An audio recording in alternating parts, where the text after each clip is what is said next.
Boys, a lot of YouTubers have turned to businessmen lately. Have you noticed? There's been a bit of drama online around a few lads selling a lunchbox to children. And today, as an unbiased, totally impartial third party, I'm going to go through as many YouTuber products as I could buy, and this is important, honestly rank them.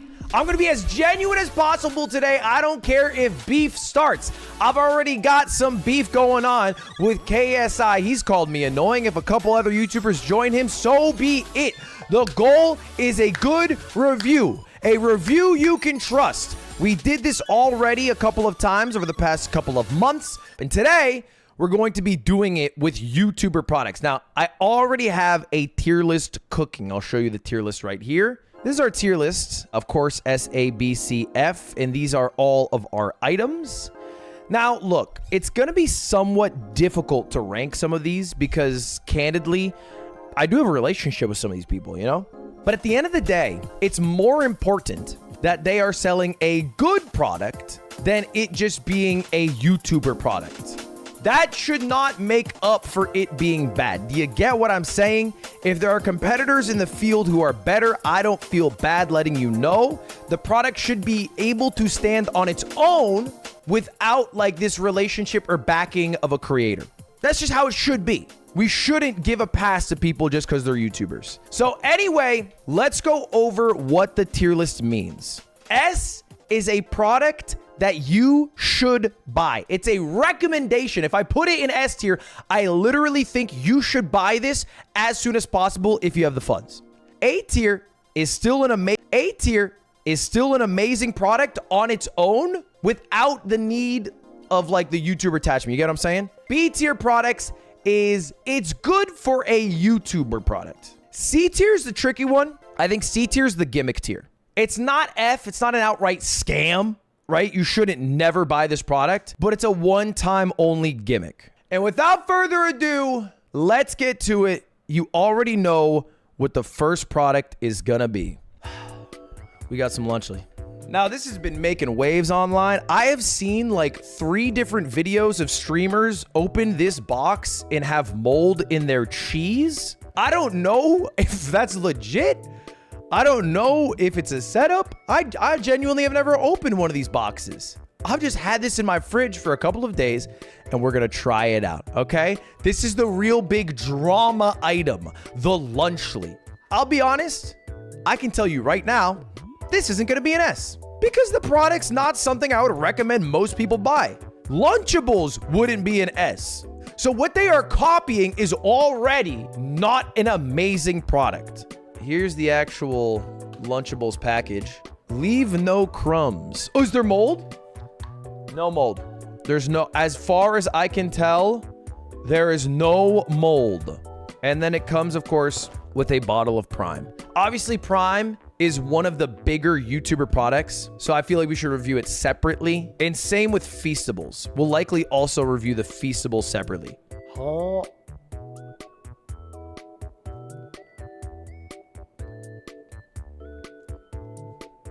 It's all right. That's not going to change your fucking world. It's not going to kill you. It's all right. The bread sucks. The sauce is a little bit sweet. And then the pepperoni comes from that pepperoni factory where they make all the like default pepperoni. You know what I mean? Every American has had this pepperoni at some point in their life. Wait, let me wash it down with some Prime.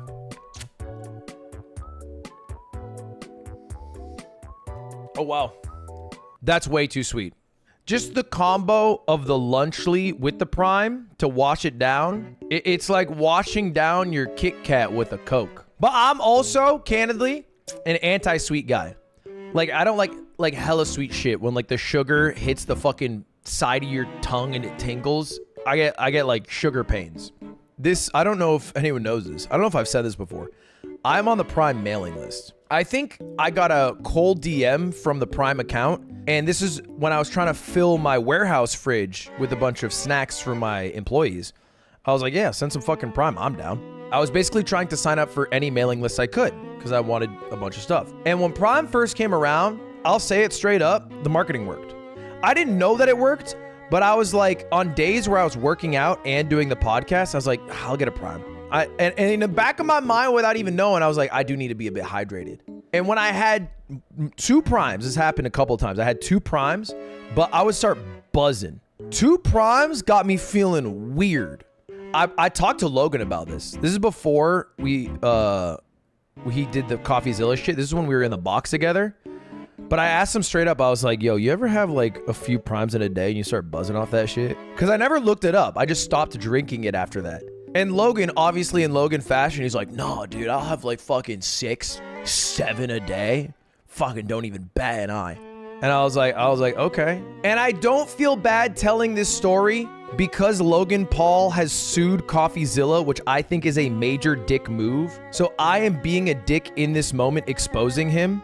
But that same day that Logan Paul told me he'd chug down 6 or 7 primes a day, he had a prime on the set with him. And we were doing a contest. We were doing the Squid Game cookies. And Logan Paul was the only one who was allowed to have a drink on the set. They took everybody else's drinks away because they didn't want us to use water to cheat. And me, being a fucking cheater, I decided to grab Logan Paul's prime and I wanted to use it to like help my friends on my team beat the puzzle. That was what I was trying to do. So I sneakily grabbed his prime and I was gonna put some in the cap. But when I did, I noticed the color was weird and I took a sip, it was water. Logan Paul replaced the prime with water. So I'm pretty sure that motherfucker is lying, and if you drink a shit ton of these, you start buzzing. Allegedly. This is all alleged. Everything I just said is alleged. Anyway, I don't think it's that bad. I think it's just a bit sweet. I would rate prime like a C tier. I don't think it's a scam. I think it's kind of cool. I like the bottle. I like the way it looks a lot. The only reason I feel like I can't put it B tier, which is where I think it belongs, is because I actually don't think, and I'm not a scientist, it's good at achieving its goal of being a hydration drink. I think what it actually is like a sweet treat drink. And like, I'm cool with fun drinks. If this label, it marketed itself as a fun drink, I put it B tier. Now, Feastables. Again, I'm also on the mailing list for Feastables. We have a shit ton in my warehouse. There was a point where I had a box in my house. Me and Cutie were constantly fucking taking bites of it. They have a couple of flavors that slap. I think Feastables as a whole is probably... see, it's hard because I'm going to get called a paid op. I honestly think it's B. Because I don't think I would recommend people buy it. There are other chocolates that are better than it. Specifically, Cadbury chocolate's going to be better than it. But I think I'm fair to put this in B. Right? Because what did I say? C is a gimmick. B is decent for a YouTuber product. A is an actual good product. S I would recommend. So I think this is good. And I think Lunchly, because people have gotten Lunchlies with mold in it, it has to be F. My experience was not mold, but even outside of the mold, for a product called Lunchly, it is a 330 or 360 calorie snack. It ain't a lunch. Next product. Okay, this one I have been wanting to try for so long. So you know that thing that YouTubers love to do where they're like, hey guys, I have the biggest announcement of my life coming out tomorrow. I'm so nervous to share this with you all. And then tomorrow comes and it's like, I'm selling you guys a product. Please buy it. Ninja did this maybe 6 months ago with a product that I don't think that many people know about called Nutcase. Now, Nutcase is a premium cashew milk. And Ninja partnered up with a company to make it. He comes in 3 flavors, or at least we have 3 flavors today. Vanilla, strawberry, and chocolate. Now, off rip, I gotta say, product quality, not high. I think it looks bad. Like, credit to Prime, their design is fucking fire. Every bottle looks kind of swag. Prime looks cool. I have no problem saying that shit. This looks like something someone made in a senior high school class. Bro, I'm sorry. Look, you just can't have your URL be drink nut. I don't care if there's a word after it. And don't put the word sexy when you're talking about nut milk. All the promotion for this was literally just Ninja's cum. Drink Nutcase is back in stock. Okay, yeah, do you see what I'm saying? I felt like a crazy person watching this. All right, anyway, let's try it. Let's try it. Cum marketing aside, let's try it. I think the vanilla is the one that I'll like the best. Good crack. It's thick. It literally tastes like a protein drink, but nuttier, which sounds fucking stupid, but you can taste the cashew. But it has that same sort of like consistency. Don't say it's thick when you described it as cum earlier. I mean, nutrition-wise, I actually think this is probably a decent product. Oh, wow, this one's way different. What the fuck? The strawberry one has 180 calories. That's decent. Look, there's no way for me to describe this. Okay, you know what? Let me find a new way to describe this. It's viscous and sticky the way. I'm sorry. It's glue-like? Can I say that? It's tacky. I'm trying to find a way. The consistency is what, like cum? The flavor's not bad. I actually think the strawberry is better than the vanilla, though. It might have loosened up a little bit after I can't do this. I mean, it's not bad, bro. I think the worst part about it is it feels like you're drinking a protein shake without the benefit of 20 to 30 grams of protein. You know what? Let's throw it. I see people in chat saying it. C for cum. I have to give credit where credit's due. The ingredient list is phenomenal. It doesn't taste that bad. It's just a little bit thick. It's a little bit thick. Our next item is David Dobrik's Pizza. Now, if you don't know, David Dobrik used to be a big YouTuber. Now he is a guy who makes a fuck ton of money on Snapchat and does nothing on YouTube. But he still made a pizza shop called Dobrik's. It is oily, bro. All right, let's give it a bite. Sauce is too sweet. Bread is too oily. Crust is too thick. You know, it's crazy. That might be the worst pizza I've had today. The Lunches pizza might win. That's a scam, bro. You guys have officially made it to the candy portion of this YouTuber product review. There are a lot of YouTubers making candy. Perhaps you have heard of Joyride, Ryan Trahan's candy that is trying to be #1 in Target. Perhaps you have heard of 1UP, the freeze-dried YouTuber candy, or perhaps you know about Sour Boys, which has a whole huge array of different candies that they sell. Well, either way, we are trying all three right now. We're gonna go back to back to back, and we're gonna see which one is the best, which one is the worst, and where we rank them in the tier list. I went for what I thought looked like the best flavor here, pink lemonade blueberry. I'm not the biggest candy guy, but you know, I've had my fair share. Ooh, nice strip. All right, let's try it. It tastes pretty good. I like the chew. The sour is not too crazy, but it definitely hits, and it's a little more long-lasting than like a Warheads, where it's just kind of like the powder on top. Anyway, I'm gonna hold off on my review, because if it's the best tasting candy of our group, I'm gonna keep that in mind. The next one is 1UP candy. This is made by FaZe Rug? What? All right, this is made by FaZe Rug. It's 1UP candy. It's freeze-dried candy. Now, I've had freeze-dried candy before. I had it from the TikTok shop. I think freeze-dried candy is a gimmick. I actually don't think it's that good. And you actually end up getting a lot less value for what seems like a lot more cost. For example, this is a 2-ounce bag. It's full because the candy has expanded in size when it got freeze-dried. This is a 3.7-ounce bag. This bag is literally more candy than this bag. The good thing about that is that it makes your bag seem full. The bad thing about that is you're probably paying the same price. Very sweet. It kind of tastes like those packing peanuts, which I've eaten far too many of. So I shouldn't admit to that. I've eaten a lot of them. The thing I don't like about freeze-dried candies, it just breaks. There's no bite. There's no chew. It doesn't sink into your teeth, which is something that I like in candy. It just fucking breaks. It's like in a movie when someone gets turned to stone and then they shatter into a billion pieces.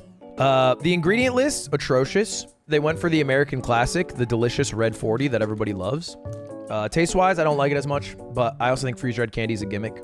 And this brings us to our last product, which is Joyride. Now, I haven't had the opportunity to have Joyride yet, but I've seen a lot of Ryan's marketing for it. And the main selling point is that it's supposed to be like not healthy, but not junk. Does that make sense? The serving size for this one is bigger than this one, but even though it's bigger, it is less calories and less sugar. And it has 7 grams of fiber, which is actually kind of a lot. This is the classic strawberry twist. I think it's like a Twizzler. Okay, off rip, you can't rip apart the Twizzlers. This makes me incredibly sad. Flavor-wise, it's still better than the freeze-dried, but that's for sure mid. But I do have more. Sour strawberry ropes. This one looked so good. I don't know why. I think it's because the white filling makes it look good. All right, let's give this one a shot. That's actually fire. Ignoring everyone in chat saying you like it because you're swallowing ropes, it's actually fucking fire. Yeah, dude, that's actually really good. And that's 20 calories. This rope right here is 20 calories. That's good. Wait, that's a great deal. Like, I wouldn't mind slamming back 5 of these at the end of the night. And if it's 100 calories, like, I'm not fucking mad at that at all. Now, I'm actually impressed. I'm hella impressed. And there's 9 grams of fiber. 9 grams of fiber is insane. Now, look, the price, I don't know what it is in your local area because it's probably dependent on what Target you have near you. It's going to be twice as high no matter where you live. At least, if not 3 times as high as a competing candy brand. It is a fact of life that a mega corporation is going to be able to produce it at a much cheaper cost. In addition to, they are picking ingredients that are more expensive. You have to factor in price, right? I would say this flavor is S tier, straight up. If you can get your hands on this shit is S tier. I would say Joyride as a whole is probably A. I don't think all their flavors are good. Just to be fair, I'm gonna try a second flavor of 1-Up. This is the freeze-dried peach rings. I love peach rings. I'm gonna throw that in D tier. I don't think it's a scam per se, but that's not for me. And then finally, we're trying a second Oompaville. This one is called the Lil Guys, and it is blue raspberry. And they're just like, if I'm being totally transparent, they look like edibles. Oh, that's a sour. Are they any good? Yeah, they are good. I think I'd throw this in B. I think it's pretty good for a YouTuber product. Like, I think the way I look at it is if you were to shed the identity of this being attached to a YouTuber, would the product stand on its own against its competitors? I think this one wouldn't. I think the thing that gives Joyride the edge to A is you look at the ingredients, you're like, oh, fuck, that is different in the category. All right. Our next product is a controversial one. Mina cookies.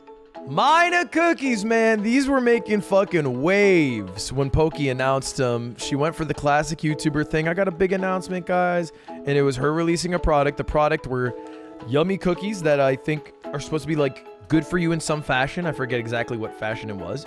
The back's a bit corny. I have tried these before, but I'm here to try them again.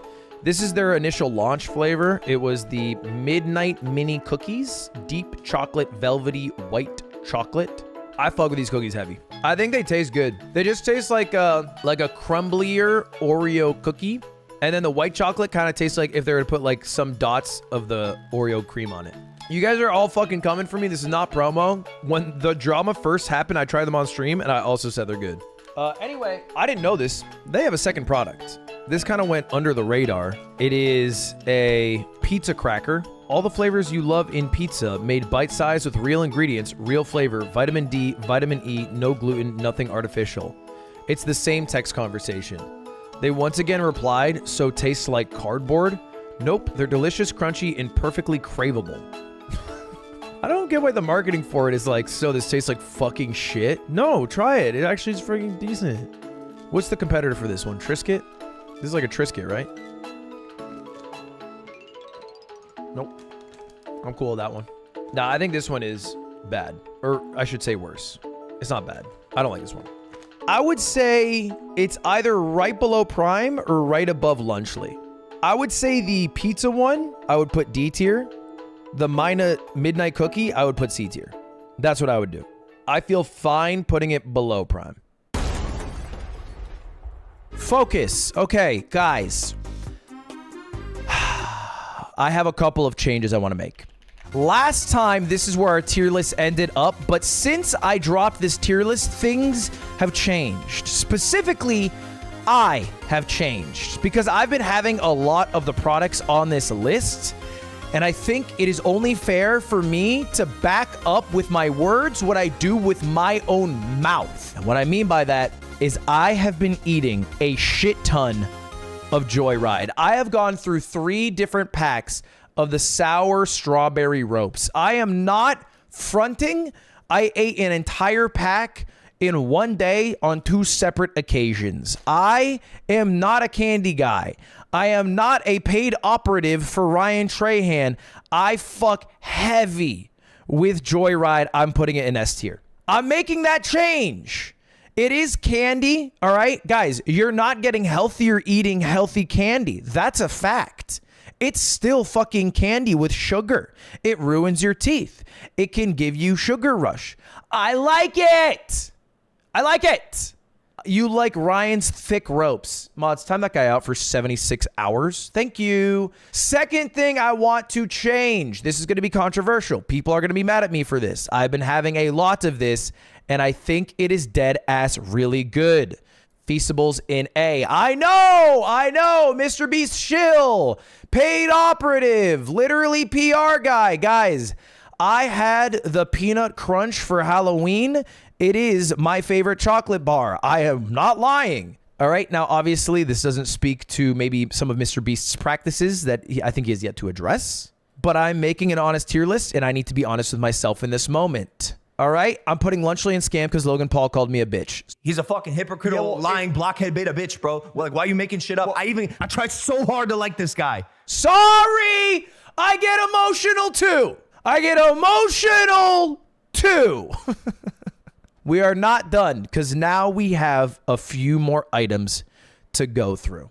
And the first one that I want to address, it's called Max Jerky. This is from Max Greb, aka Max the Meat Guy. And his channel is bigger than my channel.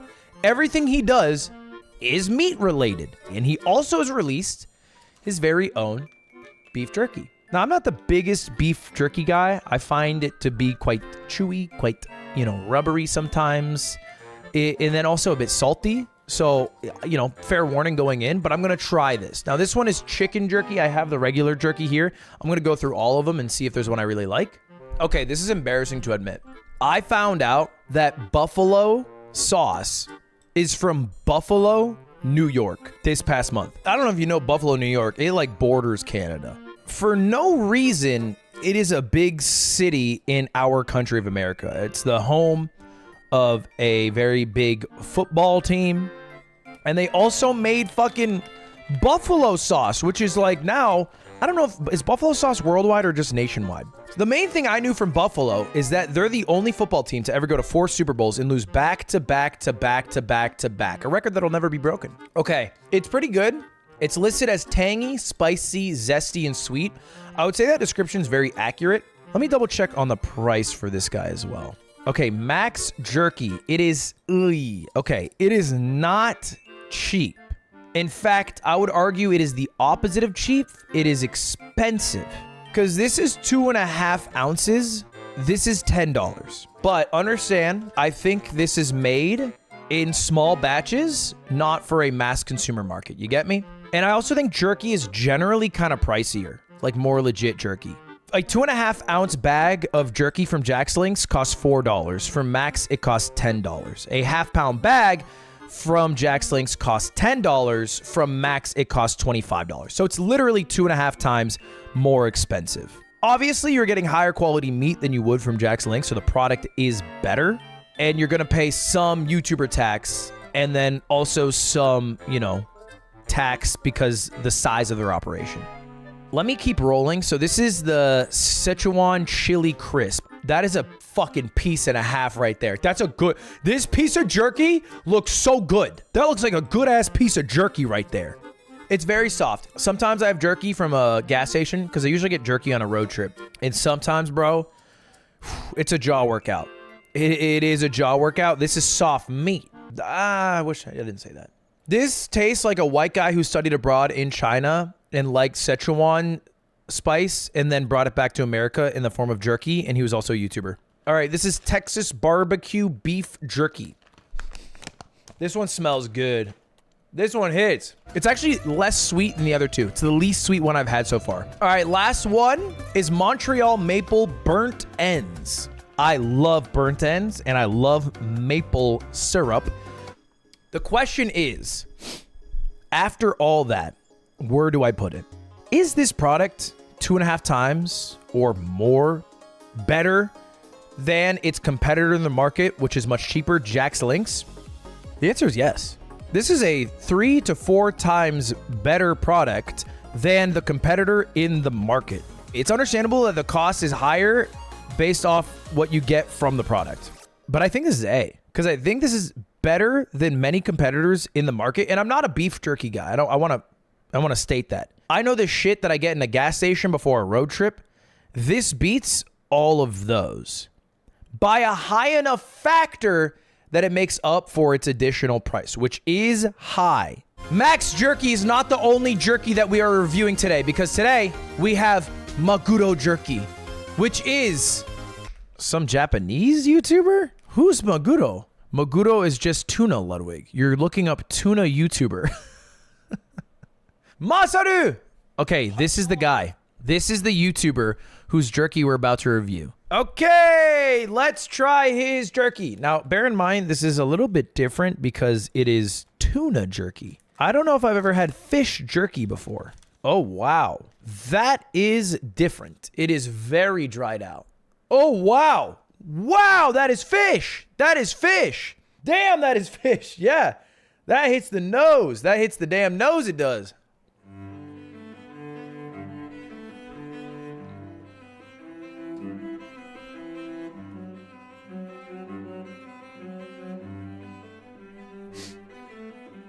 All right, I have a few thoughts.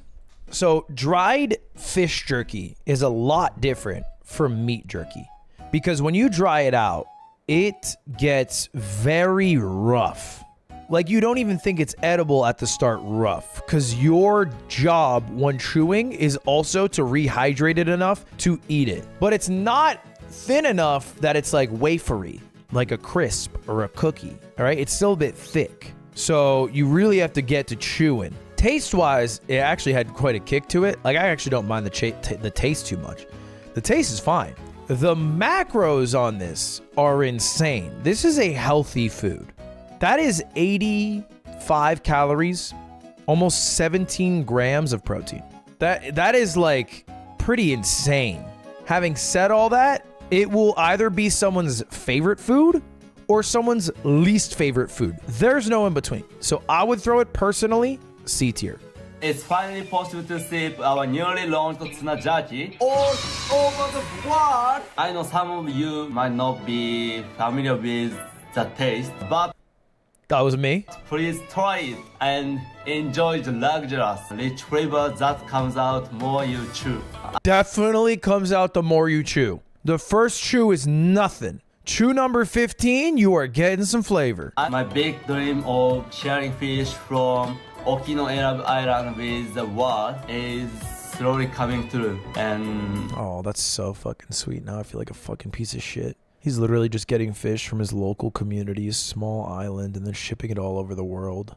And I put him on the same tier as Logan Paul and KSI selling fucking liquid sugar to children with potassium in it. I'm such a fucking jackass. I think it's worth trying. I still put it C. So I don't know what this is, but I have this package here. This is like some high-end sauces. It's Masaru. He has sauce? Yeah, I think it's the same guy. What is that? Ponzu, maybe? Sweet, bit tangy. Oh, that's good. Oh, I like that. It's black sugar soy sauce, Ludwig. That makes sense. All right, this one is less sweet soy sauce. This one is sweet soy sauce. That's what I'm gathering. I mean, as far as soy sauce is concerned, it tastes like decent soy sauce. I'll throw a B. I wouldn't recommend it outright. It's definitely like a nice gift to get someone, but ultimately you probably wouldn't buy this as your regular soy sauce because I don't think it would be worth the price. It costs $13 for both those bottles. It is definitely a gift angle. We got a little delivery. You might be wondering why I have Chick-fil-A. It's not because I'm homophobic. It's instead because they make a product that is very important to this next section. Chicken nuggets. Because this next section is the single most popular item of any item YouTubers make. It's not coffee, which is a close second. It's actually hot sauce. So many different people make hot sauce. I think it's a relatively easy thing to make, so we got a few here today. Let's pull them all out. There are a few sauces that I want to review today. Unfortunately, Will Neff's hot sauce is wildly popular. I was not able to buy it. I do have Keith's hot sauce called Pizzafy. I believe that's his hot sauce, right? This is Airx. It's not even Keith's. Okay. Turn anything into pizza. You know that feeling when you bite into a slice of pizza? Pure happiness, right? That's why we created Pizzafy, the boss of all sauce, to turn literally anything into pizza. And then step 1 is use on anything. And then step 2 is it turns into pizza. In fact, on step 1, they literally have broccoli as an image. Will it turn my nugget into pizza? I mean, it looks like pizza sauce. No! Fuck, I love this shirt! Fuck! Fuck! Damn it! God, it tastes like shit too! Fuck! Okay, this tastes almost exactly like the sauce you get in a Lunchly. It is a very sweet tomato-based sauce. Yeah, this shit's just straight up, this is just fucking pizza sauce. It's sweet pizza sauce in a bottle. Does it make everything taste like pizza? No. It makes everything taste like marinara though.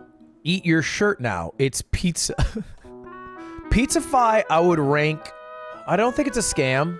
I mean, the branding is a little bit insane, but I'd put it D tier. I don't think it's as bad of a scam. What's the price on it?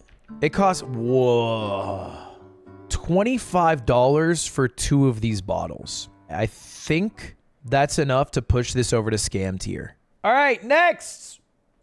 This is technically a YouTuber. You've probably seen other YouTubers try the hot sauce. I have done it a few times. It has, in this box, all these different types of hot sauces. And I think they changed them to match which hot sauces are being used in which season. But you get 10 out. You get out. 10 bottles. A few of the bottles are their own. So the original classic hot sauce is theirs. They have the Verde hot sauce. They have the, of course, the last dab hot sauce is theirs. Now, it is important to note the Hot Ones hot sauce as a product is not a hot sauce that you should go get. It is a gimmick. Let's just be clear. What I have purchased here is a gimmick. It's $120 for 10 different hot sauces where about half of them are shit. Da Bomb is one of the worst things I have ever tasted. Ignoring the heat factor, it just tastes horrible. But the reason you get it isn't because like, hey man, with my burritos, I want the fucking Hot Ones hot sauce. You get it to do the Hot Ones experience. That's why you get it. So it's a gimmick. It's a one-time purchase. But as opposed to other YouTuber products where you're paying a YouTuber premium, like sometimes you're paying this extra cost because they don't have a big enough machine to make the product at such a high rate so they can lower the costs for the customer. The Hot Ones, I think, is a little different. The Hot Ones is very expensive, not because they can't make it at an insanely low cost. I think it's insanely expensive because they can get away with it because people want to buy the Hot Ones hot sauce to try it. All right, I just got a few pulled up here. I haven't had this one before. It's called Dawson's Hot Sauce Apple Caraway. It has a wax seal. Are we fucking serious? This is technically level 5. That fucks. That's pretty good. All right, this is their very famous Last Dab hot sauce. Experience, the Last Dab, 91% Pepper X. Wow. Wow. Damn, that's hot. What the fuck? What the fuck? Pizzafy, save me. It's not making it pizza! Oh, Sean Evans, you bitch! Is it tasty? Kind of tastes like shit. No, I think they use ghost pepper and Pepper X. I don't know. I think it's a... I assume it's like a proprietary thing. It tastes like shit. I would say Hot Ones for me, I think it has to go B. I have one more hot sauce. This is called Kaminari. Paolo in Tokyo made his own hot sauce after making a video on the day in the life of a hot sauce maker. There is no hot sauce in the world that has an umami and fire like this one. Let's try it. I think it's gonna be very hot. It's listed as mild though, so maybe not. And it costs, oh wow. It is $18 for the Umami Ocean. It is pricey. It is expensive. Why is it so expensive? Because it's crafted exclusively in Japan in partnership with Paolo. It's more like Tabasco consistency. That is far and away the saltiest hot sauce I've ever had. I don't think I can justify a B because the sheer cost of it. So I think I would put it C tier. It would probably make a good gift. If you really like the YouTuber, you could justify it mentally, but understand you're paying an insane premium. I would put the soy sauce in the same exact category. It's almost like novelty category. Like none of these products are bad, but based off the cost of them or like some drawbacks that come with some of these objects, they feel more like one-time purchases than, oh, you're gonna go back and buy that again. What's up? Yeah, Trump got 10 million more votes. The content's gonna fucking change around here. Much like the Canadians who made Happy Dad, for some reason, I'm getting into politics. And to start it, I'm ranking Happy Dad seltzers. Happy Dad. It is seltzer that makes the left fucking squirm. Oh, I bet this guy's, even though he drinks a lot of fucking seltzer, doesn't have any crypto. Wrong! You don't think I have crypto? I have merch for crypto! We're not the same! Happy Dad is maybe one of the most popular YouTuber products ever. I don't know the exact sales, but I see it everywhere. It's on the same exact rank as a Prime or a Feastables. And I think part of the reason why is, one, they have pretty decent branding, right? Their branding has been like, you know, through frat party and frat YouTube style videos for a while. It's also very politically charged, right? You know, like everyone stopped drinking Bud Light because they gone gay. This is the opposite, right? Like, where do you go if you stop drinking Bud Light? You can drink Happy Dad. Because the Nelk Boys leaned heavily into politics over the past few years. Now, they upload a lot less, but I think they're just making fucking hand over fist from this seltzer. Let's give it a shot. I've never tried it before. And although I might not agree with them politically, I'm still going to give an honest review on what I think it tastes like. I think the flavor I'd like the most is watermelon, I imagine.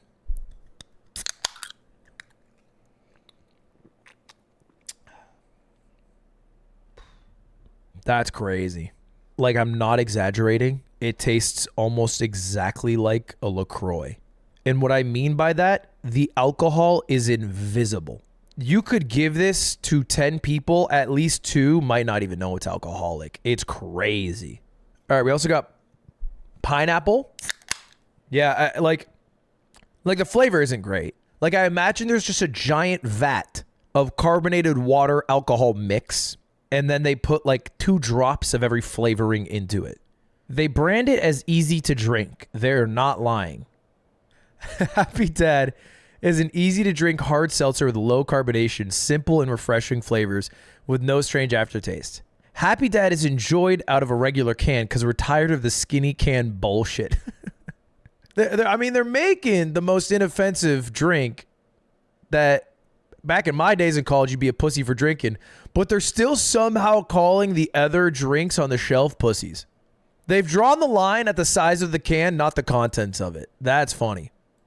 So Cold Ones, obviously his entire content is based around being fucking drunk as shit. And they decided to rip off a Japanese style drink by making a grape flavored hard soda that is actually made of wine. Let's give Grog a taste here. Now Grog's got taste. Now, you do taste the alcohol in grog. I want to be very clear. You're not drinking a grog going like, damn, is that grape soda? You taste the alcohol. There's one difference. It's actually a higher percentage alcohol, 6%, which doesn't seem like a lot, but 6%, that's a good amount. Because like 3 grogs kind of gets you almost on the same exact playing field as 4 Happy Dads. Now, the question is, where do I rank them? As a personal human, I don't agree with the Nelk Boys politically. I don't like a lot of the Nelk Boys videos for what they do in them. Their drink is pretty fucking good. Their drink is pretty fucking good. I can't sit here and lie to you. I'm giving honest reviews. It's an A-tier product. I'm not gonna sit here and lie to you. It's better than the competitors. It's better than a White Claw. It's better than a Truly. Honest to God, it is better than Grog. I'm not gonna sit here and lie to you. That's the honest to God truth. It is good. It's not S-tier good. Why? Because I would never recommend, and that's what the S-tier is, someone go buy seltzered alcoholic drinks. The ceiling of that drink is A-tier. Grog, I would put B-tier. It's a step below right now. Look, I know some of you are mad at me for putting Happy Dad in A-tier. The whole point of this is honest reviews. It's a good product. They did it. They did it, man. I've never had it before today. They did it. I'm being real with you. All right, this is one of the most common YouTuber products. I'm talking about coffee. We have Wake and Make Coffee. This comes from Philip DeFranco. This is literally made in LA, in Van Nuys, California. That's where it's roasted, at least. The coffee beans are sourced in Brazil. I don't personally think Philip DeFranco knows jack shit about roasting a coffee bean. Next one up, we have Keats & Co. This comes from John Green. Now, there's a humanitarian reason, a philanthropy reason to buy this. 100% of all profits of this coffee goes to charity. And if you like John Green, and if you like charity, then you don't care that much about switching from your store brand to John Green's coffee. I like the John Green books. The fuck does he know about roasting a coffee bean? We got Emma Chamberlain. She started a lot of her vlogs drinking coffee. She's got a huge audience that's different than almost every other YouTuber because it's predominantly women. So it makes sense that she is making a coffee brand that's targeting her audience. And she's been doing this for years now. But Emma Chamberlain does not know how to roast coffee beans. She's just trying to get her audience involved. High floor, her coffee's probably decent. What matters a lot more than any of these people's flavoring of their coffee or how good their coffee is, because they're all gonna be relatively decent, is their branding, what you think about the YouTubers, and then why you purchase it. All right, maybe it's because you like philanthropy. Maybe it's because you want to make sure you support Jacksepticeye because he was a big part of your life and you want him to succeed. All right, there's a lot of different reasons, but I think that's ultimately the reason why you're getting any of these. You're not getting them because they have figured out how to make coffee better. True. So here's our first cup of coffee. I don't know if you guys can see it. This is Jack's. The machine makes a nice little foam on top.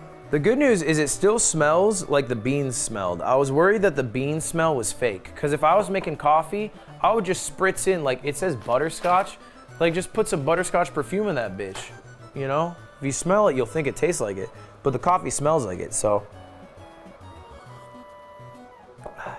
That's pretty good. The best thing is it's not bitter at all. Like I wouldn't need milk. I could just drink this straight up, it'd be fine. There we go. My Emma Chamberlain cup. And I can use my Emma Chamberlain straw and watch my Emma Chamberlain video and drink my Emma Chamberlain coffee because I love Emma Chamberlain. My name is Ludwig, I love Emma Chamberlain. So a straw doesn't actually make any fucking sense for a hot coffee. I'm pretty sure this is for cold brew. So I'm gonna undo that real quick. I mean, it also kind of tastes like it smells. I think the biggest issue that I have with this is it smells a bit artificial. I think it's because it's vanilla. Like vanilla, I don't think is naturally coming out of the coffee beans. Yeah, I don't fuck with it as much. I think for me, like a coffee's like espresso and dark chocolate and fucking oak wood and whiskey. You know what I'm talking about? Vanilla is just like too perfumey of a flavor. So I don't like it as much.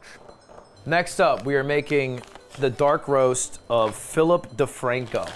I find the dark roast to be not unenjoyable. It's inoffensive. Like it's not the one I'm gonna leave thinking tasted the best, but it has fucked nothing up at all. You know what I'm saying? Now, to be honest with you, this is the one I'm the most excited for. That's why I left it last. Because the smell is the least artificial and also smells the most like something I'd want to drink. All right, John, don't fail me now. So we got 4 cups of coffees. John Green's, Philip DeFranco's, Emma Chamberlain's, Jacksepticeye's. Here's the thing, they've all done one thing remarkably well. They have delivered a product that matches the descriptions of their product. Jacksepticeye's, you get some butterscotch. Emma Chamberlain's, you get some vanilla. Philip DeFranco's, this is like a coffee that puts some hair on your chest. I imagine this is like a diner style dark roast coffee. This is a fuck you, get out of bed, get to fucking work coffee. And then John Green's, probably the closest to what I was making when I was a daily pour over guy in terms of the beans that I would use. Facts are, they all kind of did their job of matching what they advertised. So what's the best one? I think the best product would be the one that you feel the best buying, either because you're supporting a YouTuber you like Jacksepticeye or Emma Chamberlain, or all the money that you are spending is donated to charity, or you're supporting Philip DeFranco's show, which he's been doing for over a decade. Like, that's literally it. It's exactly how I thought it'd be, man. Exactly how I thought it'd be. Zero surprises here, folks. All right, well, hey, to round out our list of our YouTuber products, I'm gonna put every single coffee in the same exact tier, in B tier. So in my mind, these are all B. And they are all virtually indistinguishable from each other. I would leave the choice to which YouTuber you like most or which coffee profile fits your taste buds the most. I personally would put Keats & Co. the highest, but I think I also have some emotional attachment to the fact that all the proceeds go to charity. But like ultimately that doesn't change the value of the product for you as a consumer consuming it. Like, it seems to come from good people who are doing good things, but as far as a cup of coffee, it's not that much better or not even necessarily better than the other three. And if I were ranking things off of emotional enjoyment for me personally, it's like, yeah, I would dunk Happy Dad down. I would put Top of the Morning up because I like Jacksepticeye, but the purpose is to be honest about the product, not the person making the product. Anyway, chat, that is our official tier list, okay? That's it. We literally were left with one S tier product. Ryan, you fucking did it, man. I don't know how you found a way to make candy with less sugar, less calories, taste better than most candy I've ever had, but you did it. Congratulations. That's the best damn thing I've had of any of these damn YouTubers. If y'all disagree with me, let me know in the comments. And that's it, everybody. All right, see you later now. Goodbye now. Subscribe. All right, see you later. Goodbye.